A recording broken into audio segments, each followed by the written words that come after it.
Obrolan seputar wanita, keluarga, dan lingkungan hadir dalam Harmoni Keluarga. Harmoni Keluarga dipersembahkan oleh Dinas Pemberdayaan Perempuan, Perlindungan Anak, dan Pengendalian Penduduk Daerah Istimewa Yogyakarta.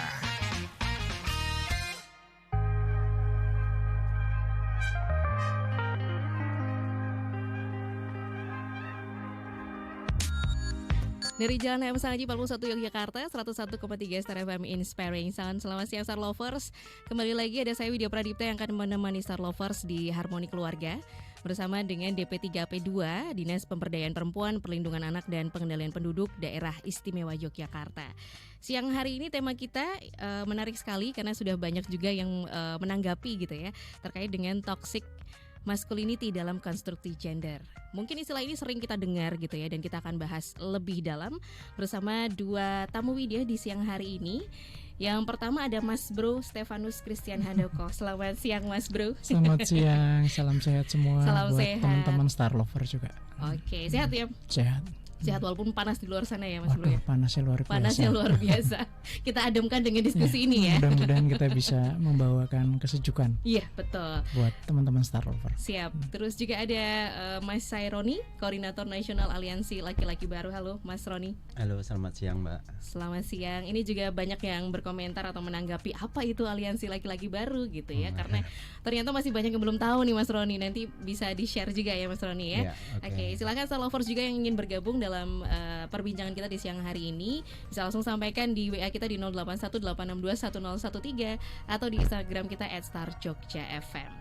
Jadi terkait dengan istilah ini ya Mas Steve dan juga Mas Roni terkait dengan toxic masculinity. Mungkin sudah mulai banyak yang tahu istilah ini, tapi mungkin belum banyak yang detail gitu ya taunya ya. Bahkan beberapa ada yang menanggapi juga, wah ini termasuk gak ya misalnya laki-laki tuh gak boleh nangis, atau laki-laki kok jadi bapak rumah tangga. Nah mungkin bisa jadi ini termasuk dalam toxic masculinity gitu ya Mas Roni dan juga Mas Steve gitu ya. Dan kita mau tahu dulu nih dari Mas Roni dulu, sebenarnya apa sih itu toxic masculinity ini Mas Roni? Ya, baik, terima kasih. Toxic masculinity mungkin kita ngomong apa itu maskulinitas dulu ya. Oke, Jadi boleh, maskulinitas ini sesuatu yang dilekatkan pada laki-laki, baik cara berpikir, bersikap, dan bertindak. Jadi segala sesuatu yang dilekatkan pada diri laki-laki, apakah itu cara berpikir, bersikap, bertindak, termasuk sifat, karakter yang kemudian dilekatkan ini adalah karakternya laki-laki. Nah itulah maskulinitas. Nah lalu yang toksik gimana? Nah yaitu maskulinitas yang memiliki dampak yang negatif atau berimplikasi negatif, atau maskulinitas yang negatif karena apa? Karena adanya resiko-resiko yang diakibatkan dari terjadinya pembakuan atau hegemoni. Jadi beberapa itu ada yang menyebut sebagai maskulinitas hegemonik yang patriark. Tapi kemudian bisa disebut juga dengan maskulinitas yang toxic atau toxic masculinity itu. Misalnya bentuknya apa ya? Laki-laki itu kan seringkali dilekatkan identitas dirinya terhadap kepemilikan atas power. Iya betul. Dominasi, agresif. Nah, tapi apakah setiap bentuk power itu negatif? Tidak. Kita butuh power untuk melakukan perubahan gitu. Kalau nggak punya power misalnya ya susah melakukan perubahan. Nah tapi ada power yang negatif yang diekspresikan secara negatif, misalnya menggunakan kekuasaan untuk menyakiti orang lain, mengendalikan dalam pengertian yang negatif, melakukan kekerasan atau tindakan-tindakan berisiko. Nah itu termasuk yang disebut sebagai toxic masculinity tadi. Yang kedua, misalnya adanya pembakuan mengenai karakter, sifat atau peran tentang bagaimana menjadi laki-laki gitu. Laki-laki itu mesti kuat loh gitu. Nah padahal emang semua laki-laki kuat gitu. Ini kebetulan narasumbernya laki-laki semua gitu ya. Jadi ini mungkin lebih relate ya nanti ya Star Lovers ya. Nah kadang-kadang tidak semua laki-laki, bahkan laki-laki yang kuat pun pada suatu ketika dia juga mengalami satu fase dia berada dalam titik terendah atau terlemahnya. Jadi orang itu nggak mungkin kuat terus ya, kuat terus itu. Atau tadi ya, sudah disinggung laki-laki nggak boleh nangis gitu. Emang kalau nangis bukan laki-laki gitu. Emang kalau nangis terus titiknya jadi hilang gitu. Dia kan tetap laki-laki juga gitu. Jadi ada pembakuan karakter-karakter tertentu, sifat, peran yang seolah-olah itu miliknya laki-laki dan laki-laki harus seperti itu gitu. Nah padahal itu dan kemudian dinilai bahwasanya yang memenuhi standar ini yang paling laki, yang kurang memenuhi itu dianggap kurang laki. Nah setelah ada pembakuan lalu ada penilaian yang meninggikan yang memenuhi ekspektasi dan merendahkan yang tidak memenuhi ekspektasi. Nah ini cara pandang yang toxic tadi, melihat maskulinitas secara tunggal kemudian merendahkan yang satu dan meninggikan yang lain. Bentuknya macam-macam.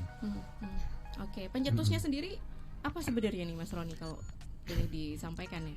Ya ada pertama ya tadi soal konstruksi menjadi laki-laki. Jadi laki-laki itu percaya bahwasanya menjadi laki-laki itu harus kuat, dominan dan agresif gitu. Nah sehingga laki-laki yang tidak memenuhi itu dia akan mengejar dirinya bagaimana memperoleh identitas itu. Bagaimana dia kemudian memiliki power, kuasa. Bagaimana kemudian dia memilih dominan dan agresif. Misalnya laki-laki yang suka sama perempuan tapi nggak berani ngomong, itu dianggap kurang laki. Oh ya. Nah ini laki macam apa kok nggak berani ngomong gitu misalnya. Nah itu tentang konsep menjadi laki-laki itu pun juga ada kekeliruan tentang bagaimana mengkonstruksi atau konsep menjadi laki-laki itu. Bahasanya laki-laki harus dilekatkan dengan beberapa karakter ya, identitas tadi. Nah untuk mencapai itu laki-laki seringkali menggunakan cara-cara untuk mempertahankan atau memperoleh kuasanya dengan merendahkan orang lain atau kemudian dia menggunakan cara-cara yang kekerasan. Misalnya kalau kita laki-laki berkelahi gitu atau ya berkelahi lah. Nah lalu kalah, lalu ketika dia mengadu atau lapor gitu dia tidak atau kemudian di challenge kok bisa kalah yeah. Jangan, dan laki-laki jangan sampai kalah gitu. Padahal kan nggak mungkin kita selalu menang, selalu bisa kuat dan seterusnya tadi gitu. Selalu ada fase di dalam hidup kita itu silih berganti itu. Nah kemudian juga kita bisa bayangkan ya, kalau laki-laki itu hanya dituntut memiliki sisi-sisi maskulin. Nah apa kira-kira yang terjadi kalau laki-laki nggak punya sisi feminin, nggak punya belas kasih, nggak punya cinta kasih, nggak punya empati, nggak punya kepedulian? Itu kan mengerikan ya. Nah itu jadi konsep menjadi laki-laki itu sendiri sudah keliru.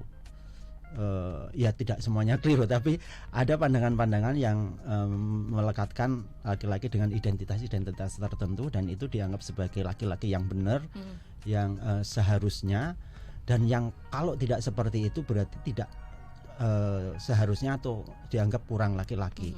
Nah itu yang pertama, masalah yang pertama. Oke.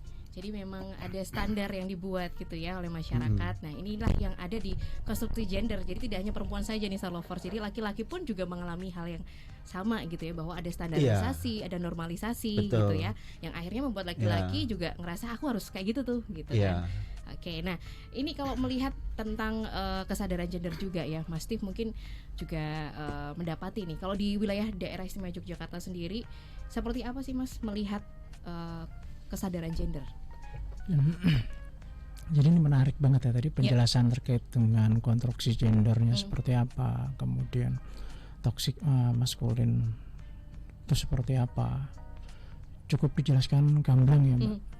Kemudian bagaimana kondisi daerah istimewa Yogyakarta, ini yang menarik ya.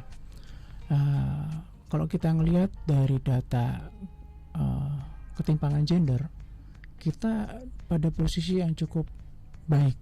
Bahkan saya bisa bilang menjadi salah satu yang terbaik di daerah di Indonesia. Indeksnya kalau nggak salah itu kalau 2023 itu di angka 0,142 ya, indeks ketimpangan gendernya. Artinya bahwa di sana diberikan peluang sangat luar biasa, sangat terbuka, bahwa tidak ada lagi bias gender ataupun ketimpangan yang lebar di tengah-tengah masyarakat. Banyak sekali berbagai macam posisi bisa dipegang oleh kedua belah pihak, entah itu perempuan, entah itu pria gitu, bisa gitu.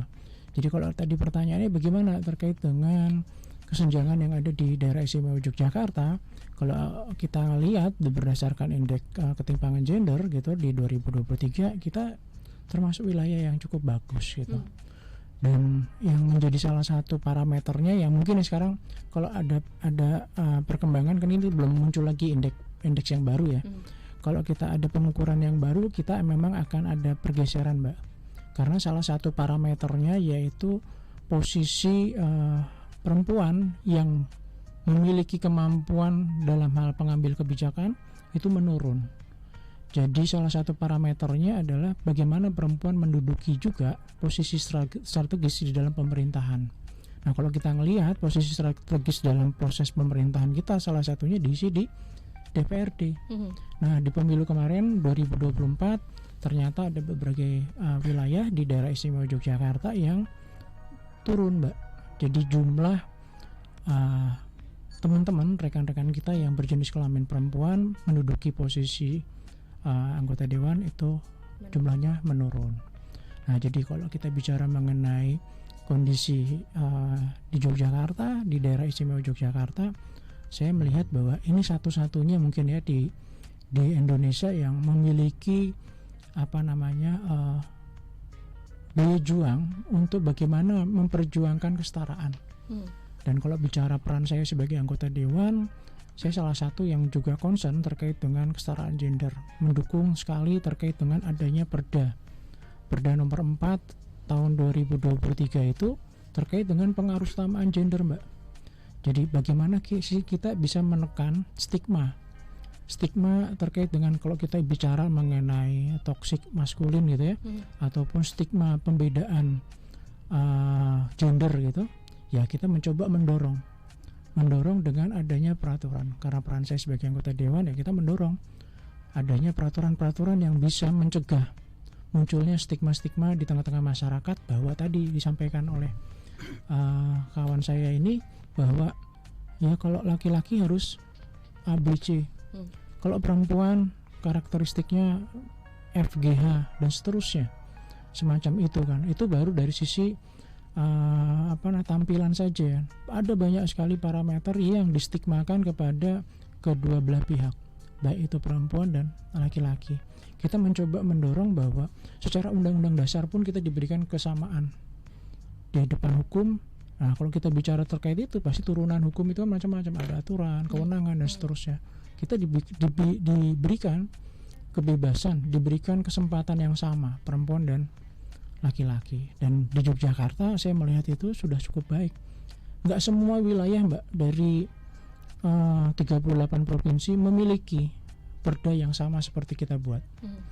Jadi menurut saya ya kita perlu mengapresiasi daerah istimewa Yogyakarta menjadi salah satu wilayah yang sudah memiliki berbagai macam instrumen untuk mendorong terkait dengan kesetaraan gender, mulai dari regulasinya, program kegiatannya, sampai juga pengalokasian anggaran yang mendukung ke arah ke sana. Dan menurut saya ya kita nggak boleh lengah. Kita sudah punya tadi predikat cukup baik, yang nomor 1 ya, Mbak ya. Kemudian instrumen-instrumen juga kita sudah siapkan, sudah digunakan. Ya kita nggak boleh lengah, tetap terus mendorong berbagai macam program, mengingatkan kepada masyarakat untuk ya tadi terkait dengan kesetaraan gender. Gitu. Oke. Dari indeks cukup baik, kemudian ada perda juga yang mendukung gitu ya untuk mewujudkan kesetaraan gender ini. Jadi ada, aku bisa sedikit lagi? Boleh. Maaf kalau terpotong. Maaf nih Star Lover nih, kalau bicara terkait perempuan kalau siang-siang gitu kayaknya ini ya.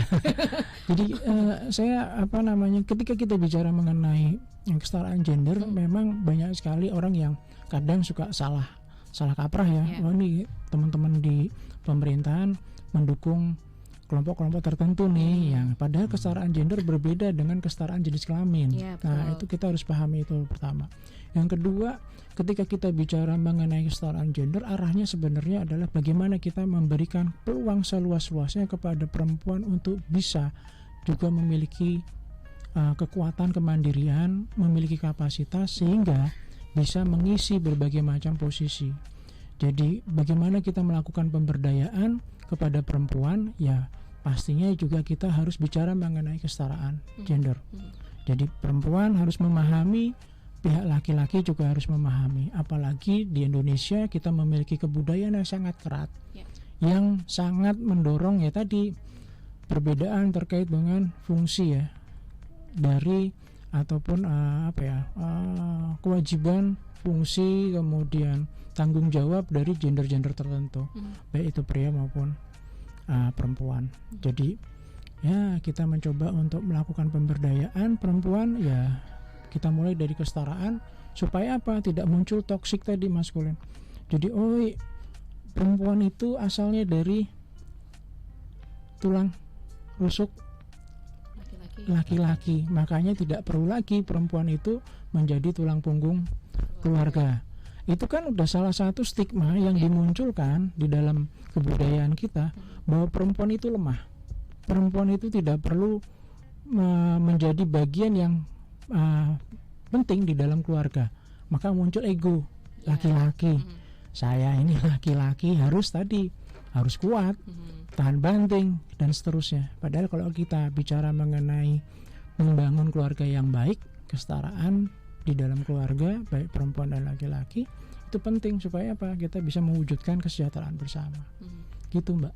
Okay. Dari saya. Betul. Jadi ada budaya patriarki juga Iya, ya, betul Mas sekali. Roni ya, yang itu akhirnya mewujudkan memunculkan ego dampaknya, kemudian akhirnya jadi cekcok gitu ya, jadi toksik juga gitu ya. Nah sebenarnya kalau dilihat dari contoh-contoh tadi sudah banyak ya contoh-contoh, tapi ada juga yang pengen tahu kalau contoh-contoh di ruang publik sendiri toxic masculinity itu seperti apa sih Mas Roni? Jadi munculnya toxic masculinity itu bisa dilihat dari fenomena seperti ini. Kalau di dalam ranah domestik kan misalnya tentang pembagian kerja, laki-laki di publik, perempuan di domestik gitu. Nah ini implikasinya kepada tadi indeks kesetaraan gender yang meskipun semakin hari itu semakin naik, tapi gapnya itu masih terus terjadi gitu.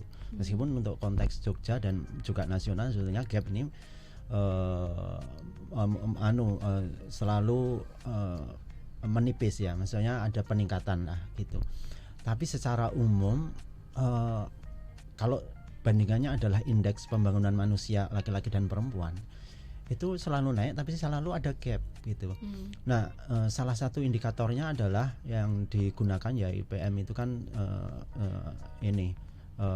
pendidikan, kesehatan, kemudian ketenaga kerjaan. Nah partisipasi perempuan di ranah publik misalnya di ketenaga kerjaan itu terus meningkat.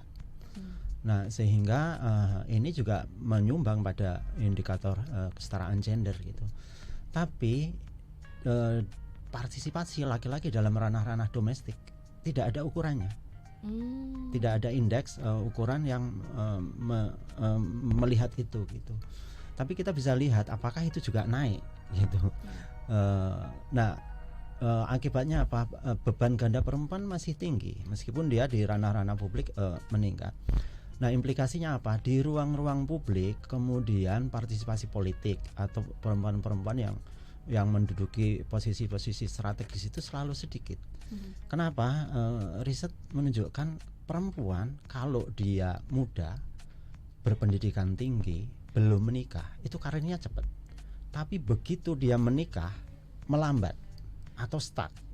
Karena ada beban-beban domestik, beban pengasuhan dan ruang-ruang domestik itu. Nah ini masih problem. Saya kira di banyak tempat itu menjadi problem besar dari masalah budaya.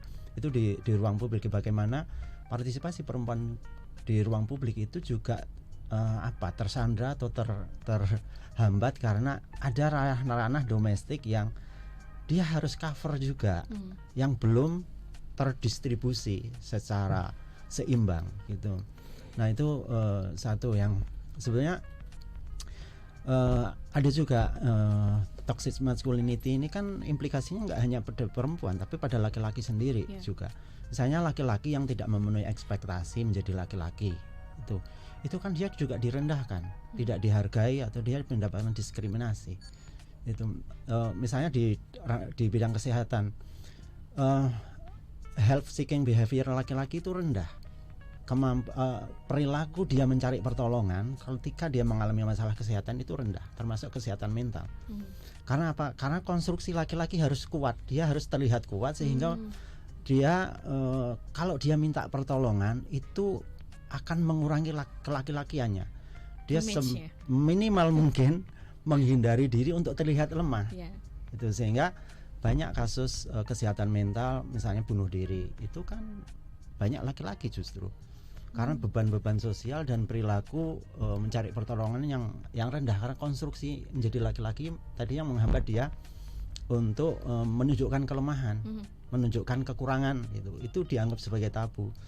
Nah, kemudian di misalnya angka harapan hidup laki-laki juga lebih pendek.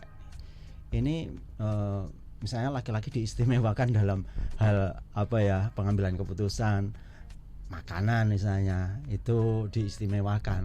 Tapi penyakit-penyakit yang sifatnya degeneratif laki-laki banyak.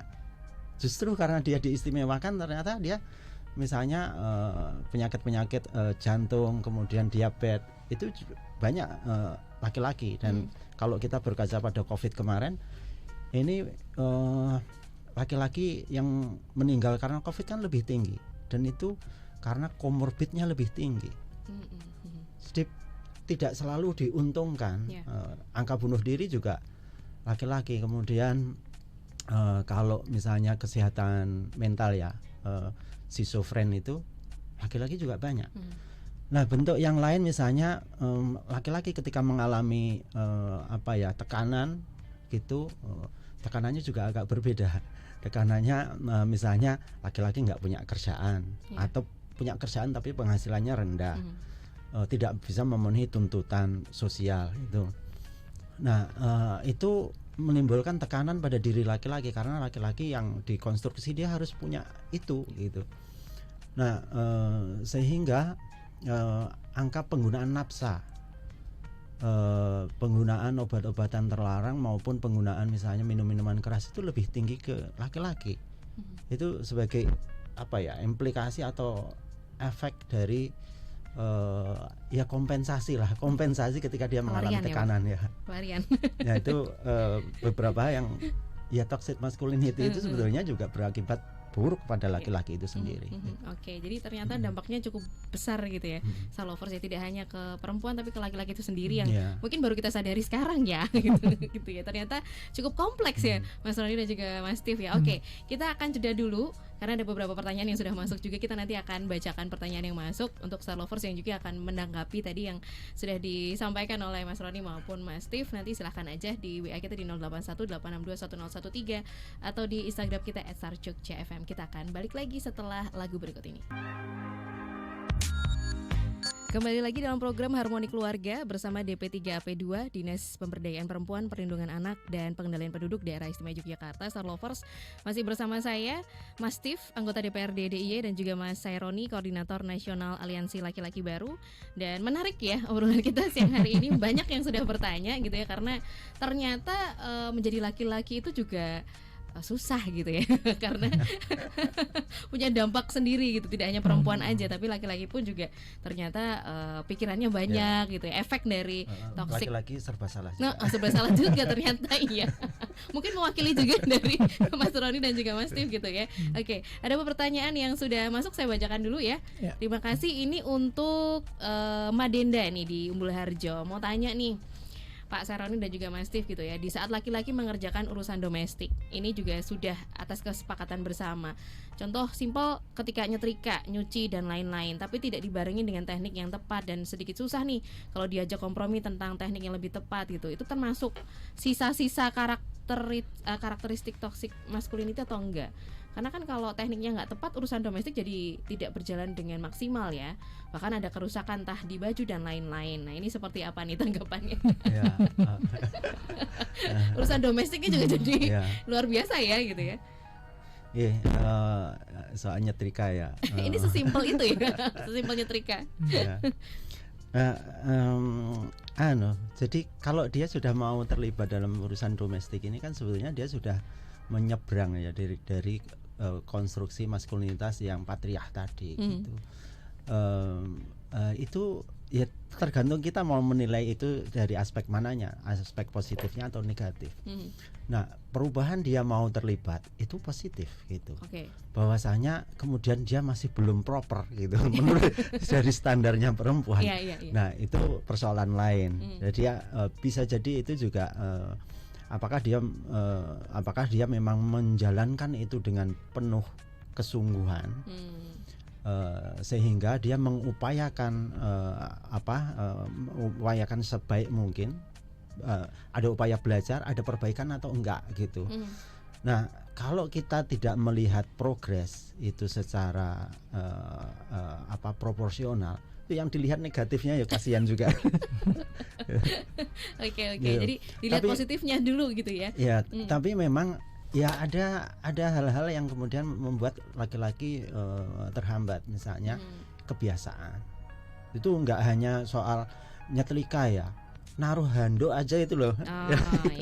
Ini kan juga kebiasaan, tidak semua perempuan juga tidak semuanya juga rapi gitu. Nah, standar-standar itu yang kemudian perlu disupport. Bagaimana kemudian dia pertama apresiasi. Jadi perubahan sekecil apapun itu siapapun itu butuh diapresiasi gitu. Saya itu sudah berusaha, dikritik terus orang lama-lama males gitu. Gitu. Maka ya ini menjawab mungkin banyak problem seperti itu. Apresiasi hal-hal positif, kemudian dorong dia untuk melakukan yang lebih baik. Kalau perlu bantu dia agar bisa menjadi lebih baik gitu. Jadi kritikan itu bisa membangun tapi bisa juga meruntuhkan gitu. Betul. Apalagi yang kritik terus-terusan gitu ya. Dikasih omelan terus gitu juga mungkin jadi males ya gitu ya. Ada tanggapan mungkin Mas Tim? Gak apa-apa nih menanggapi urusan domestik ya. Tadi kan sudah disampaikan urusan publik nih gitu. Kalau domestik seperti ini mungkin ya kalau tadi dari narasi yang disampaikan tadi ya, ada keluarga suami istri yang sudah memberikan kesepakatan bersama untuk ya membangun keluarga dengan cara berbagi peran di dalam urusan domestik. Kemudian ada kekurangan, ya kuncinya komunikasi. Balikin lagi ke bagaimana mereka berkomunikasi. Ya ego-egonya di kedua belah pihak harus diturunkan. Ya kalau salah satunya sudah punya egonya yang tinggi gitu kan, harusnya seperti ini pokok nah kan jurusnya udah pokok tadi kan, terkait dengan standar perempuan, terkait dengan menyetrika, terkait dengan yang lain-lain, itu udah jurusnya kan pokok dengan kata kunci yang semacam itu. Ya balik lagi ke kita, setiap keluarga punya standar masing-masing. Tapi yang perlu menjadi catatan adalah dalam keluarga yang tadi disampaikan, menurut saya sudah cukup baik. Kenapa? Karena ada kedua belah pihak sudah mulai masuk dalam kesepakatan bersama bahwa beban ganda yang muncul di dalam keluarga yang dibebankan kepada pihak perempuan itu di-sharing, diberikan beban itu kepada pihak laki-lakinya. Itu satu poin yang menurut saya cukup baik. Terkait dengan hasil, terkait dengan prosesnya, menurut saya mulai kembali lagi dengan komunikasi yang baik antara kedua belah pihak. Caranya seperti apa yang tahu keluarga mereka. Karena tiap keluarga sangat unik model komunikasinya. Ya menurut saya ya yang paling penting adalah kerendahan hati. Bagaimana kedua belah pihak bisa menurunkan ego, kemudian lebih rendah hati ketika menghadapi situasi yang ada di dalam keluarga tadi. Terkait setrika acak-acakan atau terkait dengan mungkin kan suami membantu untuk masak sarapan buat keluarga ternyata rasanya kurang baik.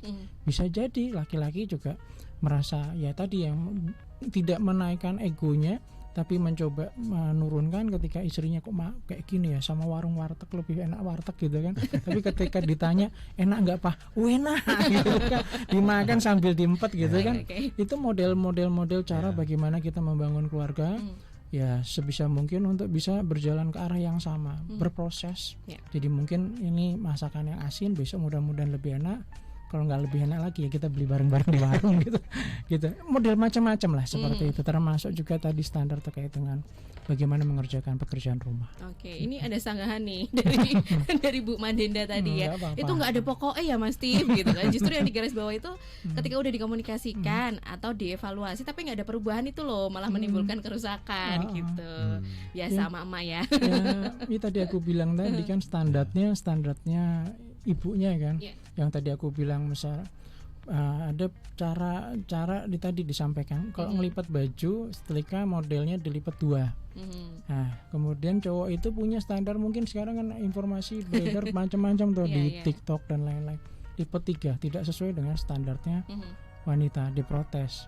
Padahal kan sudah dikomunikasikan besok itu kalau mau nyetrika ngelipatnya lipat 2. Ya kan, pakaian dilipat 2, ada yang dilipat 3. Ya tadi balik lagi disampaikan komunikasi. Jadi yang paling penting di dalam keluarga itu adalah kerendahan hati untuk bisa menerima pasangan apa adanya, berproses. Nggak mungkin bisa langsung berbagi peran, nggak mungkin bisa, gitu kan. Ada orang yang bisa menjaga hubungan sampai 50 tahun pernikahan, ya kuncinya tadi ya bagaimana menurunkan ego masing-masing. Ada yang kalau yang sudah mulai muncul egonya, entah perempuan entah laki-laki, karena memang ya berbagai macam faktor tadi disinggung terkait dengan ekonomi, terkait sosial, strata sosial pekerjaan dan lain-lain, jadi egonya makin tinggi. Ya harapan saya di DPR, karena memang tingkat perceraian di daerah istimewa Yogyakarta khususnya di kota Jogja juga cukup tinggi, Mbak. Jadi ya faktornya macam-macam. Bisa jadi karena ya apa tadi kesenjangan ekonomi ya. Itu bukan dari teknis tadi hanya bisa menyetrika, tapi ternyata prianya yang dianggap sebagai stigma bahwa pria itu tulang punggung keluarga harusnya memiliki pendapatan yang lebih baik, ternyata tidak. Nah kalau kita bicara mengenai keluarga yang baik, ya kita sudah tidak mempertanyakan lagi, seharusnya kan seperti itu. Kita berjalan, mungkin tahun ini pria yang lebih sedikit, perempuan yang lebih banyak, bisa jadi rezeki di tahun-tahun selanjutnya bisa berubah. Nah yang paling kuncinya tadi pertamanya tadi Mbak, jadi komunikasi dalam keluarga. Jadi menurut saya ya standar-standar yang ada harus dikomunikasikan, nggak bisa langsung. Sebaliknya juga itu kan beban ganda, bisa jadi ada kebalikan bahwa perempuan juga bekerja menjadi salah satu tulang punggung dari keluarga, ternyata hasilnya tidak yang seperti diharapkan, padahal beban ganda yang ada di rumah, tugas-tugas domestiknya juga tidak terlalu rapi tanda kutip ya. Kemudian kita coba pertentangkan lagi, ya efeknya juga nggak akan bagus gitu. Jadi ketika bicara bagaimana kita menjalani kehidupan berkeluarga yang baik, ya memang harus diturunkan egonya masing-masing, seperti itu. Komunikasi, turunkan ego gitu ya. Berproses bareng-bareng. Berproses gitu ya. 3 poin itu. Satu, kasih kesempatan laki-laki juga kadang-kadang perempuan itu juga nggak sabaran karena standarnya nggak memenuhi lalu diambil alih, sehingga menghilangkan kesempatan laki-laki untuk belajar di situ gitu. Makanya itu terus diapresiasi, di encourage agar dia menjadi lebih baik gitu. Jadi sudah baik Pak, sudah bagus, tapi akan lebih bagus kalau gitu. Siap. Harus sabar gitu ya. Komunikasi itu tadi. Penting. Dan katanya katanya pendek ya, komunikasi gitu. Tapi itu memang sulit sebenarnya, cuman harus memperbaiki cara berkomunikasi. Teorinya gampang ya, memperbaiki cara kita berkomunikasi, tapi prakteknya sebenarnya sulit. Jadi memang kita harus terus berproses belajar bagaimana memahami laki-laki, bagaimana laki-laki memahami perempuan. Tadi misalkan saya kan nggak tahu ceritanya panjang lebarnya tuh Bu ya. Misalkan jangan-jangan baru dikasih tahu sekali, di reminder sekali. Laki-laki belum tentu bisa mengikuti gitu kan. Faktornya macam-macam. Jangan-jangan kemampuan untuk menerima masukan kan levelnya macam-macam. Ada yang cuma 1 kali di reminder, siap komandan, besok beres. Ada yang memang kemampuan cara menerimanya juga berbeda-beda, jadi apa yang diberikan outputnya juga berbeda. Jadi memang tadi berproses, komunikasi, terus berterus gitu. Oke.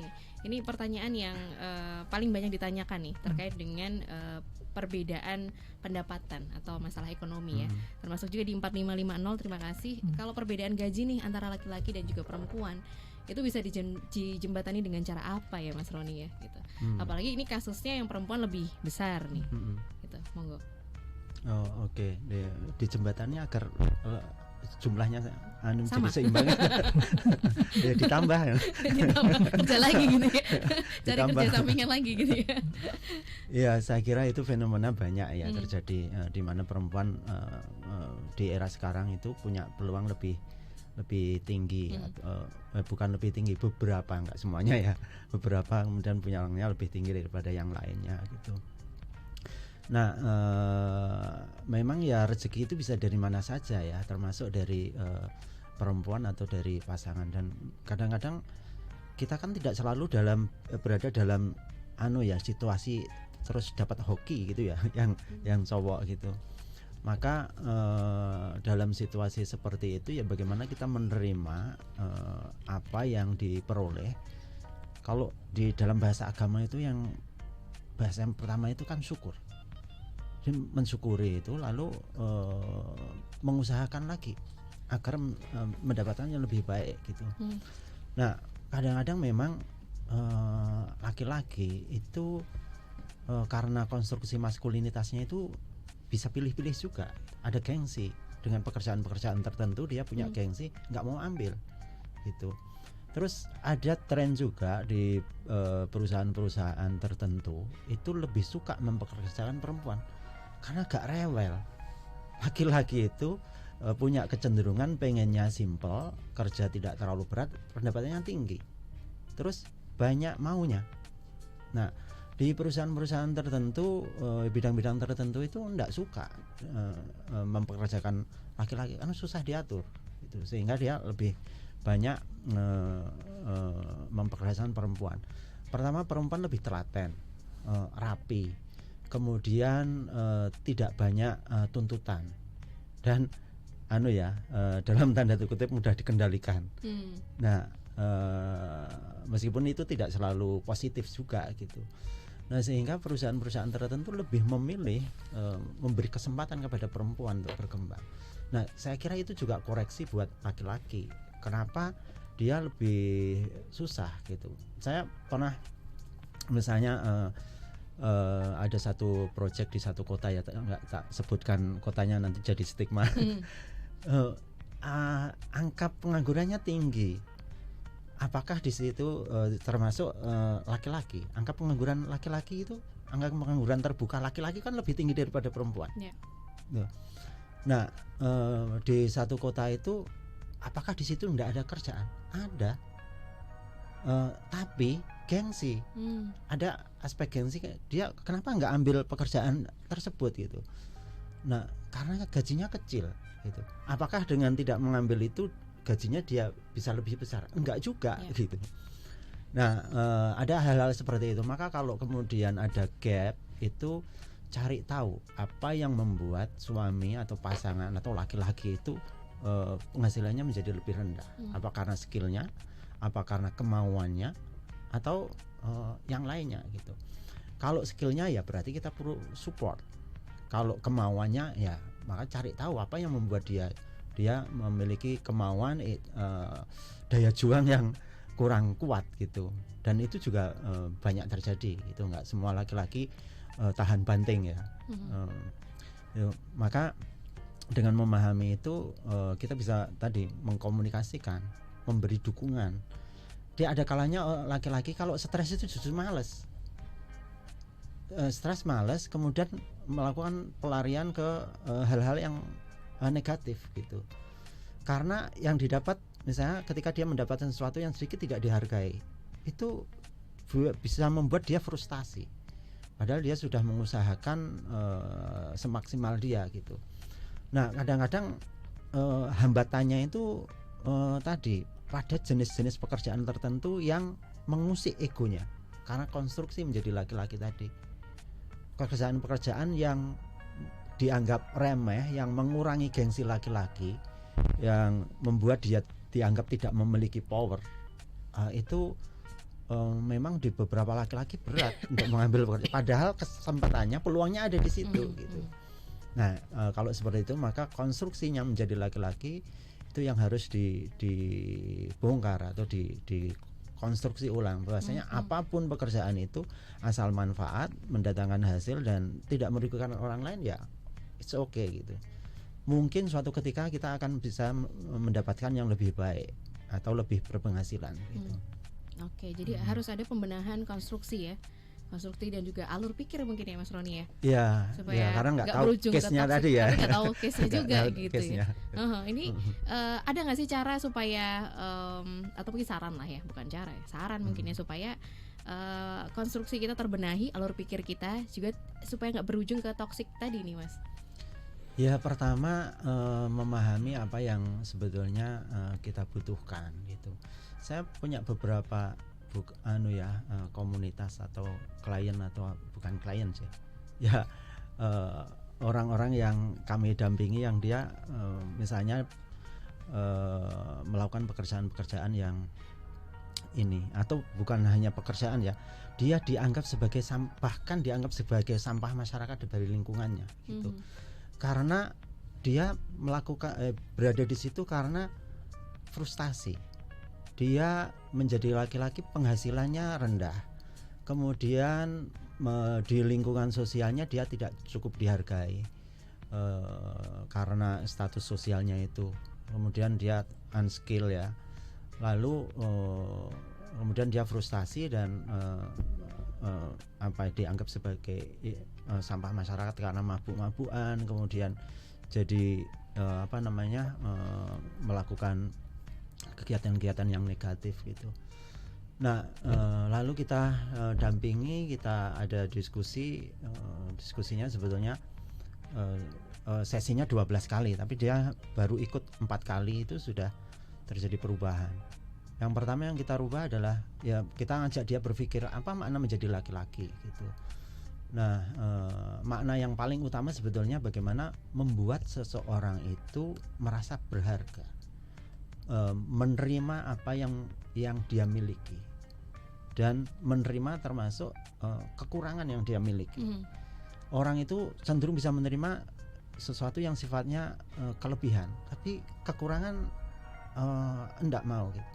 Begitu dia mulai menerima kekurangannya dia, lalu apa yang bisa kita lakukan, hal positif yang bisa kita lakukan dengan keterbatasan kita. Nah, dia cari itu, lalu dia melakukan sesuatu yang bermakna positif. Salah satu yang diperbaiki adalah, ya kalau kamu nggak punya penghasilan yang lebih, kamu kerjakan pekerjaan-pekerjaan yang bermanfaat di dalam rumah. Itu apa? Dia bersihkan rumah, masak, belajar masak, lalu suatu ketika istrinya pulang kaget, loh rumahnya kok rapi, buka meja, tudung meja itu dibuka, sudah ada makanan. Nah, dari situ kemudian dia mendapat apresiasi dari istrinya. Jadi perubahan perubahan positif yang dia lakukan, meskipun itu mungkin tidak sesuai dengan ekspektasi sosial menjadi laki-laki yang dituntut harus punya power, punya penghasilan dan seterusnya. Tapi itu membawa perubahan di mana kemudian dia dihargai istrinya, dan karena itu dia lebih percaya diri, lalu mencari hal apa saja, apalagi yang positif. Dan kemudian dia berubah menjadi inspirator bagi komunitas yang dulunya komunitas yang agak toksik gitu, justru jadi penggerak. Dia menjadi penggerak di komunitas itu, dan sekarang jadi tokoh gitu. Ya ini kasus kami di NTT, kami mendampingi kelompok itu di NTT. Nah itu bagaimana perubahan cara pandang tentang konsep menjadi laki-laki, peran menjadi laki-laki, itu bisa mengubah kebermaknaan hidup, kepercayaan diri, dan kebahagiaan. Nah, rata-rata orang tidak bahagia karena tidak sesuai ekspektasi. Padahal banyak di dalam hidup kita itu nggak sesuai ekspektasi gitu. Banyak banget. Banyak banget. Curhat colongan ya Pak ya. Gitu. Oke, jadi berbicara tentang peran laki-laki gitu ya.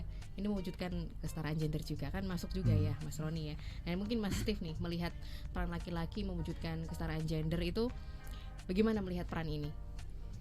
Jadi penting Mbak. Jadi ketika saya mengalami berbagai macam kegiatan ya. Jadi terkait dengan dukungan terkait dengan kesetaraan gender, saya menjalani di tahun ini lebih dari 20 titik lah terkait dengan bagaimana kita mendorong kesetaraan gender melalui program sosialisasi bersama DP3P2.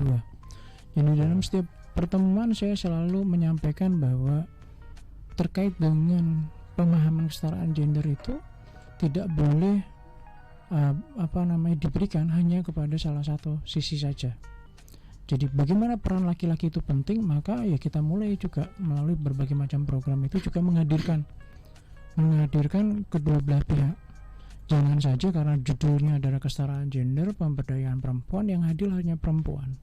Karena apa yang akan memahami hanya di sektor kaum perempuan saja, sedangkan prianya tetap ya kondisinya seperti apa adanya itu.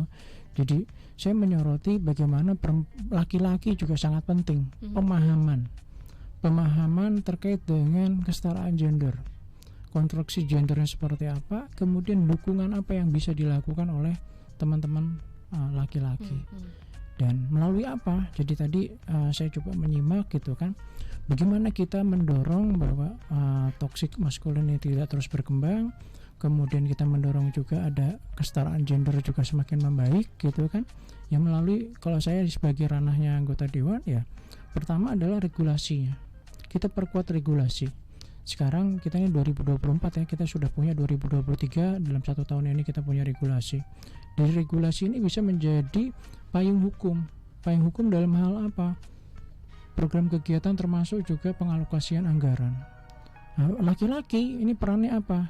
Kalau kita lihat dari sisi anggota dewan, ya laki-laki yang ada di dalam perumus, pembuat, pengambil kebijakan juga harus mendorong regulasinya, program kegiatan, anggarannya. Jadi laki-laki penting memastikan juga bahwa program kegiatan yang dijalankan oleh pihak terkait DP3P2 juga tidak hanya menyasar ke satu kaum saja, kepada gender tertentu saja, tapi juga harus kedua belah pihak. Supaya apa? Pemahamannya sama, Mbak.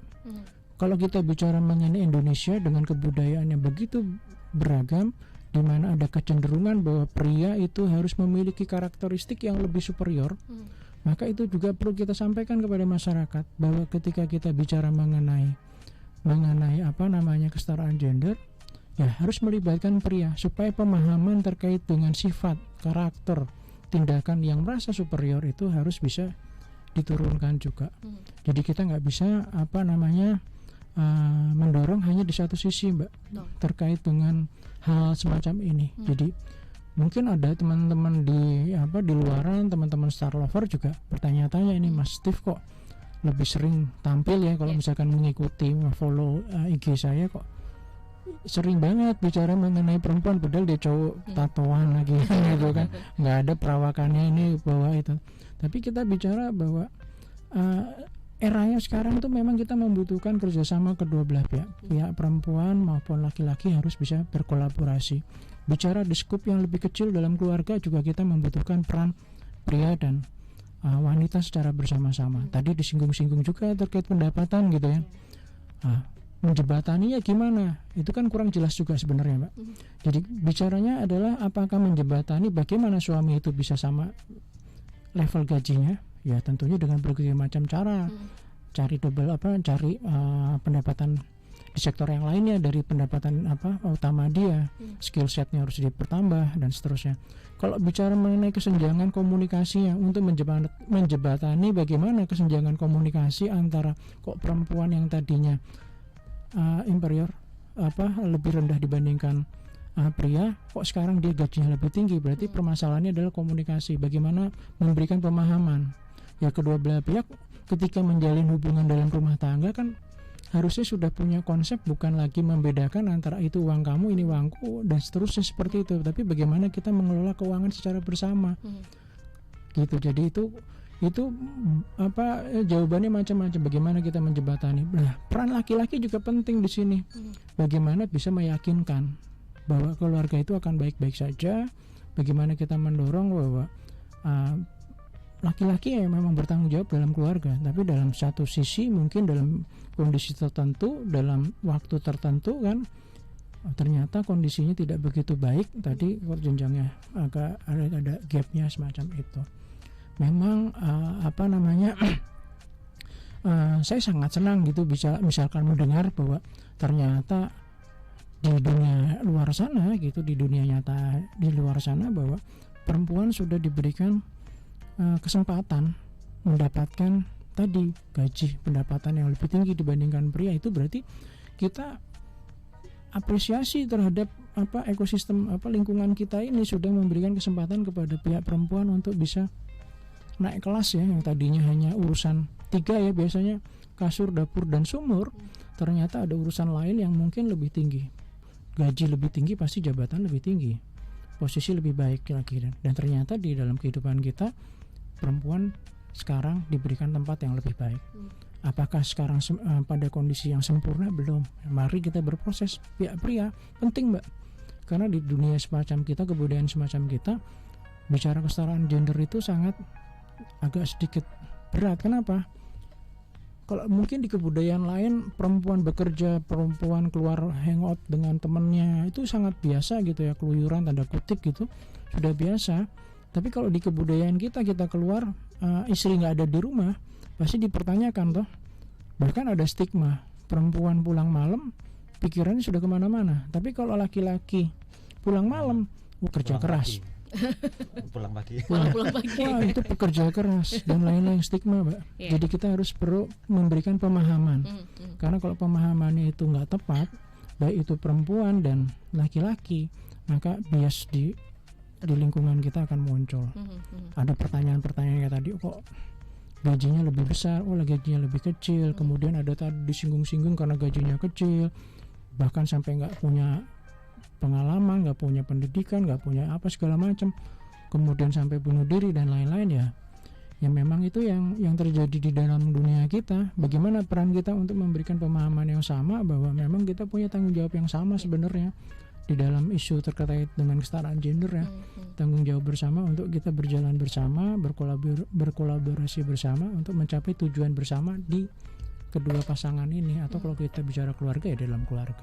Oke. Stigma ini masih jadi PR besar ya, Mas Roni ya. Masih jadi PR besar. Kemudian memang benar tadi ada keterlibatan kedua belah pihak, baik laki-laki maupun perempuan, untuk mewujudkan kesetaraan gender.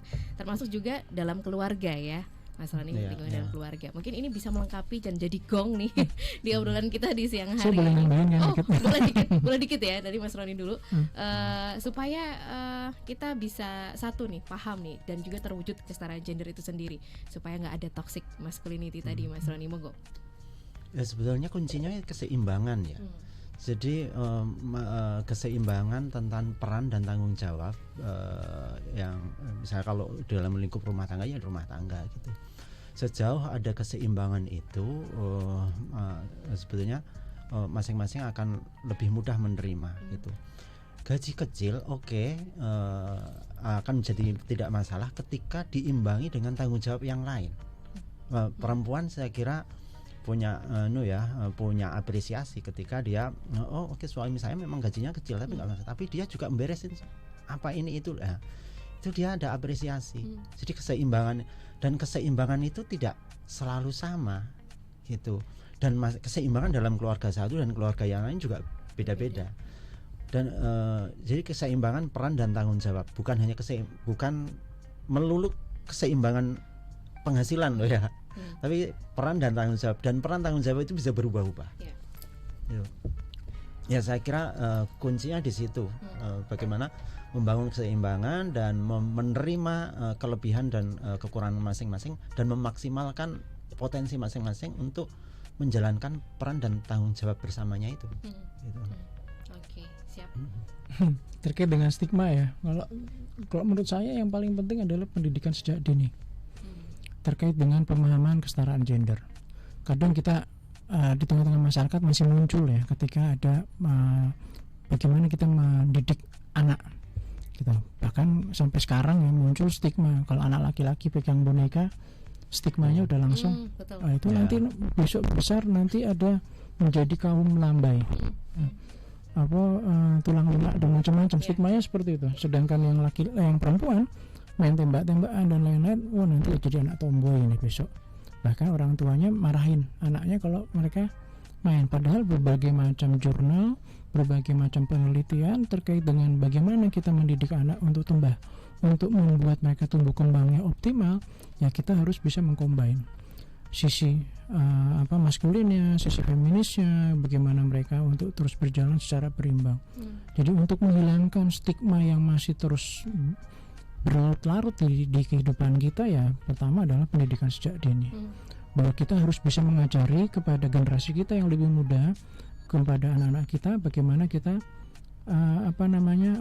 memberikan keteladanan, ya, kemudian mengajari mereka untuk bisa hidup berimbang, supaya tidak menghasilkan generasi-generasi yang tetap sama, bahwa saya laki-laki superior dibandingkan perempuan karena dididik untuk lemah lembut dan lain-lain sejak kecil, sudah diajarkan semacam itu, tumbuh kembangnya sampai dewasa muncul generasi yang saya gini perempuan ya, saya ini harus selalu playing victim gitu kan, saya itu merasa dizolimi sama laki-laki selalu begini begitu begini, yang membuat kami seperti ini. Ya kita harus mulai dari sekarang, bahwa untuk menghilangkan stigma seperti itu, ya kita harus memutus generasi yang cara pola pengasuhannya adalah seperti itu, gitu Mbak. Oke, jadi kita bangun generasi yang bisa menghapus atau menghentikan stigma yang sekarang ini masih jadi konstruksi sosial begitu ya. Oke. Terima kasih Mas Steve, Mas Roni juga sudah berbagi banyak sekali tentang toxic masculinity. Berhenti sampai di sini aja di tempat kita ya. Kita wujudkan keluarga yang memiliki gitu ya, memiliki kesadaran kesetaraan gender. Oh ya, gitu. Tadi yang pengen tahu aliansi laki-laki baru apa, silahkan cari ya di sosial medianya, di IG atau di Facebooknya Aliansi Laki-Laki Baru. Nanti Anda akan mengenal apa itu aliansi laki-laki baru. Berkenalan dengan Mas Roni dan kawan-kawan begitu ya. Siap, saya Widya Pradipta juga pamit. Terima kasih, tetap semangat dan sampai jumpa.